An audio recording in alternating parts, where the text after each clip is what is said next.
আমি যখন আমার মায়ের 1 মাসে গর্ভে তখন আমার বাবা জেলখানায় বন্দী হয়েছে। আর এখন আমি তাদের জন্য চাকরি ফেরত চাই এবং যারা কারাগারে বন্দী তাদেরকে মুক্তি দেওয়ার জন্য বলতেছি। আমার আব্বুর নির্দোষ থাকা সত্ত্বেও তাদেরকে জেলে বন্দী করে রাখা হয়েছে। আমার ছেলে একজন বিডিআর ছিল, সেই বিডিআর বিদ্রোহের মধ্যে তারা ৭৬তম ব্যাচ ছিল। সেই ৭৬তম ব্যাচ ওরা পুরোটাই ৫১৬ জন ধরে ওরা ব্যান করে দিয়েছে। আর আমার দাবি, আমার ছেলে, আমার সবারই দাবি যে আমরা চাকরিটা ফেরত চাই। আর যারা বন্দী আছে তাদেরকে মুক্তি দেওয়ার জন্য আমার একুল আবেদন। আমি ৭৬তম ব্যাচের রিক্রুট মোহাম্মদ আরিফুল ইসলাম। আজকে আমরা একত্রিত হয়েছি বগুড়ার যারা আমরা বিডিআর জওয়ান ছিলাম তারা সহ তাদের ফ্যামিলির লোকজন আমরা এখানে একত্রিত হয়েছি। তো এখানে একত্রিত হওয়ার উদ্দেশ্য হলো ২০০৯ সালের যে বিডিআর বিদ্রোহ নামে যে গণহত্যা চালানো হয়েছিল, ওই গণহত্যার প্রতিবাদে আমরা বিডিআর জওয়ান সহ আমাদের পরিবারবর্গ এখানে একত্রিত হয়েছি। তো ওই সময় আমরা অনেকেই নিরপরাধ, মানে সবাই নিরপরাধ ছিলাম। তো আমাদের অনেক বড় ভাইরা যারা কোনো কিছু না করেও তারা জেলে আছে, প্রায় ১৬ বছর ধরে তারা জেলখানায় তারা বন্দী আছে, একদম তারা নিরপরাধ। আমরা এই মানববন্ধনের মাধ্যমে ওই সমস্ত বড় ভাইদেরকে আশু কারামুক্তির দাবি করছি। শুধু তাই নয়, তাদের মধ্যে যাদের বয়স আছে তাদের চাকরিতে পুনর্বহালের জন্য জোর দাবি জানাচ্ছি এবং যাদের বয়স নেই তাদেরকে ক্ষতিপূরণ স্বরূপ যা তাদের প্রাপ্য সরকারের উপদেষ্টা মণ্ডলীর কাছে আমরা বলতেছি বা দাবি করতেছি তাদেরকে যেন সেটা দেওয়া হয়। শুধু তাই নয়, আমার যারা আরও অন্য বড় ভাইরা বিভিন্ন মেয়াদে সাজাপ্রাপ্ত হয়েছিল তারা আজকে তারা জেল খেটে তারা বেরোয়েছে।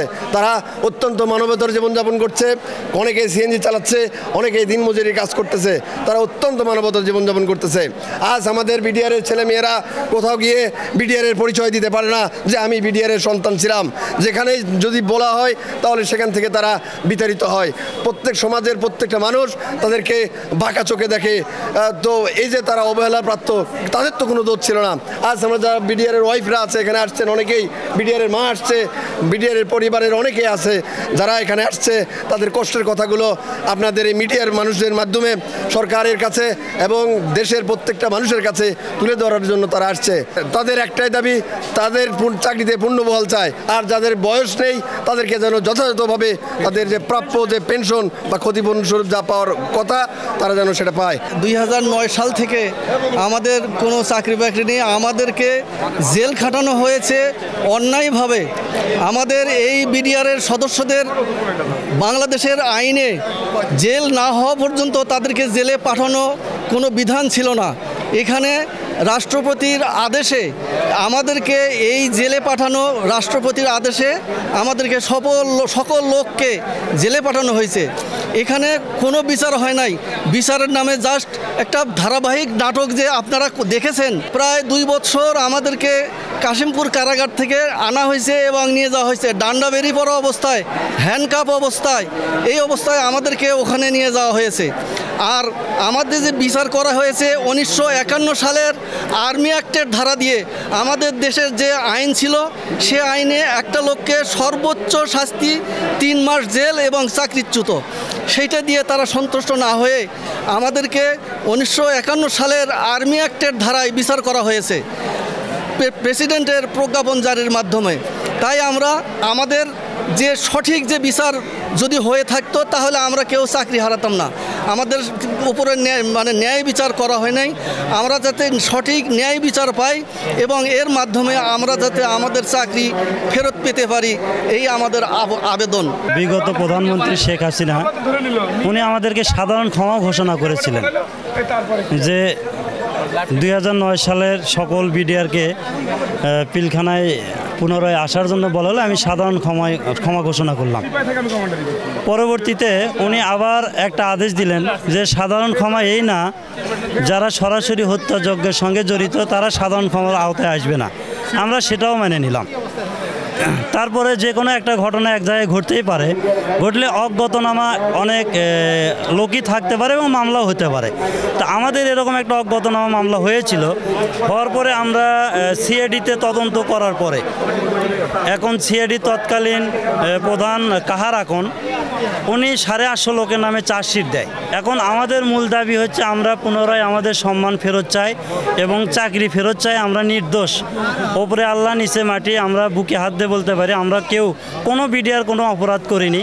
হয়তো আমরা যার কারণে আমাদের পুরনো সম্মান এবং আমাদের প্রাপ্য ফিরে চাই। আমরা অনেক কষ্টে আছি আমাদের পরিবার পরিজন নিয়ে, আমরা অনেকভাবে লাঞ্ছনার মধ্যে আছি এবং পারিবারিক এবং সমাজে অনেক হেয়পূর্ণ হয়ে আছি। আমাদের সরকারি আমরা চাকরি করি, আমরা একটা পোশাকধারী মানুষ, অথচ আপনি ভাবতে পারবেন না আমাদের মতো ইয়ং ছেলেপেলে আজকে ইজি বাইক চালায়। কেন ইজি বাইক চালাই আমরা?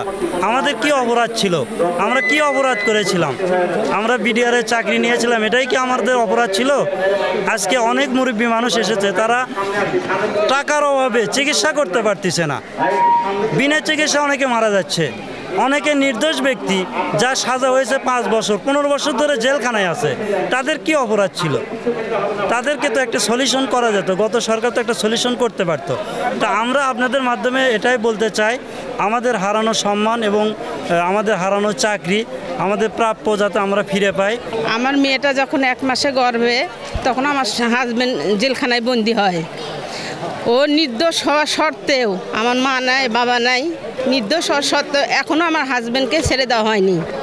তাই আমি বলছি অতি দ্রুত আমার স্বামী সহ যারা কারাবন্দি আছে তাদেরকে মুক্তি দেওয়া হোক এবং যাদের চাকরিচ্যুত হয়েছে তাদের চাকরি সহ ফেরত দেওয়া হোক। আমি সৈনিক মোহাম্মদ মামুন মিয়া, 24 রাইফেল ব্যাটালিয়ন। আমাদের এই যে তথাকথিত যে বিডিআর হত্যাযজ্ঞের যে ঘটনাটা, এটা আমার দেশবাসীর কাছে সবাই উজ্জ্বল দৃষ্টান্ত, সবাই জানে যে কত বড় একটা জঘন্য ঘটনা ঘটে গেছে। এই আমাদের নির্দোষ বিডিআর সদস্যদেরকে যেভাবে বিচারের নামে যে প্রহসনমূলক একটা ঘটনা করে দিয়ে চাকরিচ্যুত করা হয়েছে, এই চাকরি যে আমরা নির্দোষ, তে প্রতিটি ইউনিটের সিও স্যার আছেন, টুআইসি স্যার আছেন এবং অপস অফিসার আছেন। আমি পুরো দেশবাসীকে জানাতে চাই যে এই টুআইসি স্যার, সিও স্যার, টুআইসি স্যার এবং অপস অফিসার যেগুলো আমাদের স্যার ছিলেন দায়িত্ব, ব্যাটালিয়নের দায়িত্ব ছিলেন, ওনারা জানে যে আমাদের যে বিডিআর সৈনিক যত আছি আমরা, তারা কতটা নির্দোষ ব্যক্তি। আমার দেশবাসীর কাছে একটা অনুরোধ, আমাদের কাছে মিডিয়ার মাধ্যমে একটা কিছু জানাতে চাই যে উচ্চতর কর্মকর্তা যারা আছেন, যে নির্দিষ্ট তদন্ত শুধু সেখানকার তৎকালীন যে অফিসার আমাদের ব্যাটালিয়নের দায়িত্ব ছিলেন, তিনাদেরকে শুধু যদি জিজ্ঞাসা করা হয় যে আমরা উপস্থিত বিডিআর সদস্য কতটুকু নির্দোষ, তোনারা সব তথ্য তুলে দিতে পারবেন। আপনাদের বেশি দূর যেতে হবে না, শুধু আমাদের টুআইসি, সিও, অপস এবং ইন্ট অফিসার যারা আছেন দায়িত্বে, ইনারাই আমাদেরকে বিচারের নামে, এনাদের মাধ্যমে সহযোগিতায় বিচারের নামে আমাদেরকে নির্দিষ্ট ব্যক্তিদেরকে বিভিন্নভাবে সাজা দিয়ে চাকরিচ্যুত এবং জেল হাজতে প্রেরণ করেছে। আমার দাবি একটাই, আমাদের দাবি যদি না মানা হয়, একটা আমাদের ন্যায়সঙ্গত দাবি, সেহেতু আমরা যে দাবির প্রেক্ষাপটে যদি না মানা হয় সুনির্দিষ্ট তদন্ত সাপেক্ষে, আমাদের একটা দাবি সেটা হচ্ছে যে স্বচ্ছ যারা নির্দিষ্ট সৎ এবং নির্দোষ ব্যক্তি তারা চাকরি ফেরত পাক, আর যারা নির্দোষ ব্যক্তি এখনও জেলে আছে, সাজা মৌকুফ হওয়ার পরেও সত্য তারা আপনার জেলে আছে, তাদের মুক্তি করা হোক। যদি না, এক্ষেত্রে যদি সুনির্দিষ্ট কোনো তদন্ত সাপেক্ষে বিচার না করা হয়, তাহলে আমরা সম্মিলিতভাবে সবাই একত্রে সমাবেশিত হয়ে পরবর্তীতে যেরকম পদক্ষেপ নেওয়া দরকার সেরকম নিতে আমরা প্রস্তুত আছি ইনশাল্লাহ। এই খুনি হাসিনার উদ্দেশ্য ছিল বাংলাদেশের মানুষকে চাকরি হতে বাদ দিয়ে ভারতীয় দালাল দিয়ে বাংলাদেশের মানুষকে খুন, গুম, হত্যা, শোষণ এবং চিরকাল ক্ষমতা থাকার জন্য এই খুনি হাসিনা এই সব কুচক্র ঘটিয়েছে।